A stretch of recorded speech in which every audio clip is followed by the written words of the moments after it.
आज हम चर्चा करेंगे उत्तर प्रदेश के अंदर एक नई तरह का विरोध देखने को मिल रहा है। आखिर वो कौन सा विरोध है, उस विरोध को लेकर किस तरह की घोषणाएं की गई हैं, उस विरोध को लेकर लोगों ने क्या कहा है, उस विरोध की प्रक्रिया पर लोग क्या बोले हैं।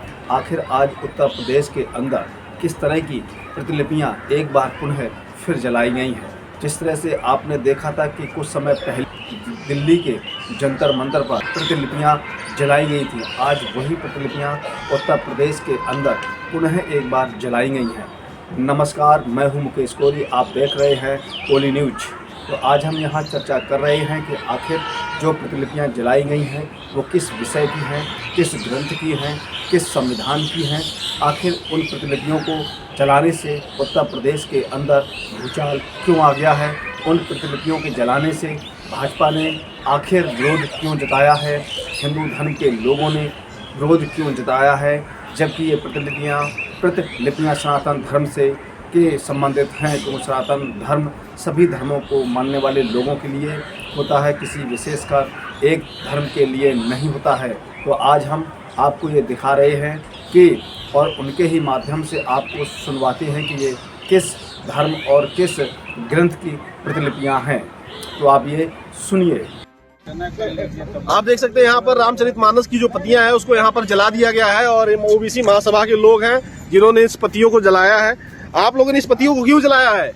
भैया, इसमें जो आपत्तिजनक टिप्पणियां हैं, हाँ, नारी शक्ति के विरुद्ध, शूद्रों के विरुद्ध, दलित समाज के विरुद्ध, ओबीसी समाज के विरुद्ध, इनमें हम इन टिप्पणियों को, इन चौपाइयों को रामचरितमानस से निकलवाना चाहते हैं। इसको रामचरितमानस से निकाली जाए तभी ये विरोध प्रदर्शन शांत होगा, नहीं तो ऐसे विरोध प्रदर्शन जगह जगह होंगे। आज के वैज्ञानिक युग में जब दुनिया बहुत चांद पे जा रही, दूसरे ग्रहों पे जा रही है, तो हिंदुस्तान का तथाकथित 15% समाज 85% समाज को बेवकूफ बना करके पीछे ले जाना चाह रहा था और सदियों से लेकर के पीछे चला जा रहा है। और उसकी एक साजिश के तहत सबसे बड़ा ये ग्रंथ जो बताया जाता है सनातन धर्म का रामचरितमानस, इसमें पूरे सर्व समाज को मतलब गरियाया गया है, बेवकूफ बनाया गया है, नारियों के लिए अपशब्द कहे गए हैं। तो ये तुलसीकांत दुबे जो था, ये बहुत मतलब ना इसको नारी का सम्मान था न और पूरे सर्व समाज का सम्मान का ज्ञान था। तो उसके जो स्वामी प्रसाद मौर्य ने उसके खिलाफ कहा है, तो हम सब लोग उनकी बातों का पूरी तरह से समर्थन करते हैं। और ये रामचरितमानस में जब संविधान में संशोधन हो सकता है तो रामचरितमानस में संशोधन क्यों नहीं हो सकता? तो आपने यहाँ पर सुना कि यहाँ जो प्रतिलिपियाँ जलाई गई हैं वो रामचरितमानस से जलाई गई हैं, जिसको लेकर यहाँ प्रतिलिपियाँ जलाई गई हैं उसका विरोध यहाँ किया गया है। खासकर उसके अंदर जो चौपाइयाँ लिखी गई हैं उन चौपाइयों को हटाने के लिए विरोध किया गया है। लेकिन इस विरोध के बीच में उत्तर प्रदेश के पूर्व मुख्यमंत्री और समाजवादी पार्टी के राष्ट्रीय अध्यक्ष अखिलेश यादव ने क्या कहा है, अखिलेश यादव ने क्यों कहा है, तो ये भी हम जान लेते हैं।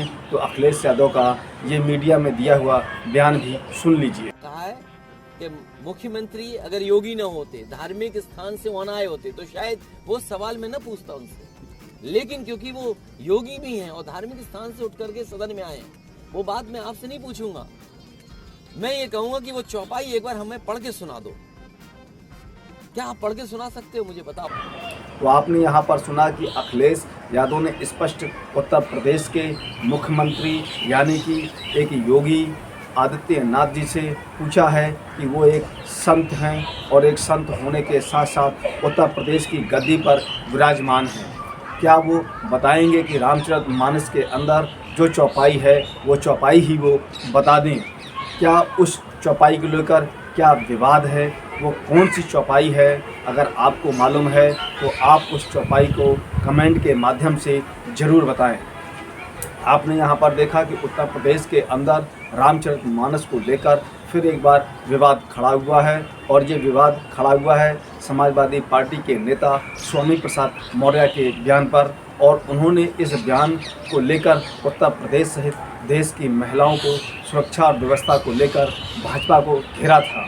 उस घेराव के बीच में रामचरितमानस को लेकर विवाद खड़ा हो गया, जो अब रुकता दिखाई नहीं पड़ रहा है। उत्तर प्रदेश के अंदर ये विरोध अब थमता दिखाई नहीं पड़ रहा है, क्योंकि ये विरोध एक राजनीतिक विरोध के रूप में दिखाई देने लगा है।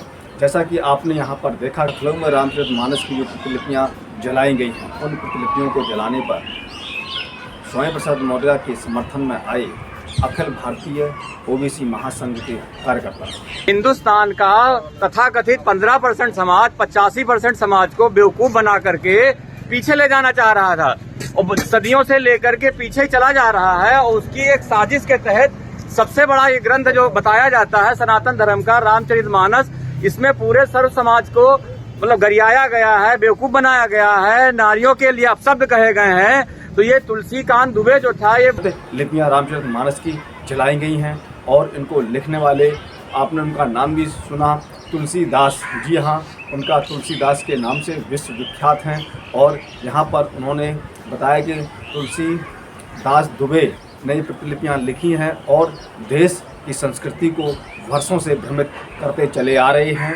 और यहाँ पर कुछ लोगों ने कहा, जैसा कि आपने सुना, कि आज वैज्ञानिक युग है, वैज्ञानिक युग में भी हम वर्षों पुराने सनातन धर्म के आधार पर नारियों का अपमान को किस तरह से 85% लोगों को सिर्फ और सिर्फ 15% लोग गुमराह कर रहे हैं, दबाने का प्रयास लगातार करते चले आ रहे हैं, ऐसा उनका यहाँ कहना है। और आपने यहाँ पर उनको सुना भी है। उत्तर प्रदेश के पूर्व मुख्यमंत्री अखिलेश यादव ने भी कहा है कि आखिर उत्तर प्रदेश का एक योगी संत है, जो एक महात्मा है, जो एक मंदिर के दरबार में रहते हैं, दरबार के रहने के साथ साथ उत्तर प्रदेश की कुर्सी पर विराजमान हैं।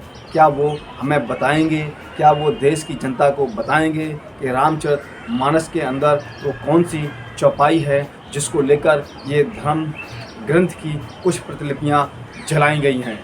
जी हाँ, तो आपने यहाँ पर खबर को सुना, आपने यहाँ पर खबर को देखा और जिस तरह से ये वायरल खबर है, एक आग की तरह पूरे देश और प्रदेश में फैल चुकी है।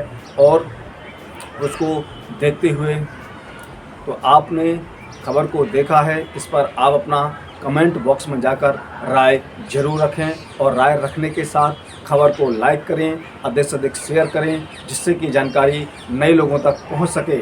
अभी तक हमारे चैनल को सब्सक्राइब ना किया हो तो नीचे जाकर सब्सक्राइब बटन पर प्रेस करें, बेल आइकन को प्रेस करें, जिससे कि हमारी पढ़ने वाली प्रत्येक खबर का नया नोटिफिकेशन सबसे पहले आपको प्राप्त होगा।